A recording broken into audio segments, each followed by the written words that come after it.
Hey guys! In this video we're going to be talking about the periodic table and its elements. So let's take a look at the table in front of us. Each one of these little boxes that you see here with either one letter, two letters, or three letters is a different element.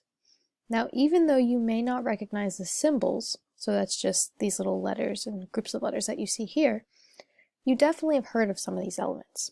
For example, O is for oxygen, Au is for gold, and H is for hydrogen. Now, how do we tell these elements apart from one another?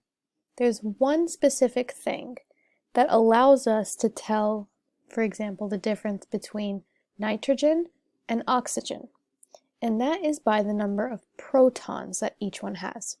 So recall, as we talked about in the previous video, in an atom inside the nucleus, there are protons and neutrons. Protons have the positive charge. And so if we go up and we count all of those individual protons, then we're able to come back to the periodic table. And you see this little number right here?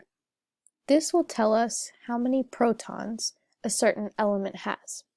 So if we see an atom and we count up 8 protons, then we know that that element is going to be oxygen. This is really helpful because we know that all the elements, or rather all the atoms of a certain element, will have the exact same number of protons. So, for example, if I ask you how many protons are in lithium, you should be able to look at this number right here and tell me that there are 3. Cool, so now you know how to identify elements. Let's practice.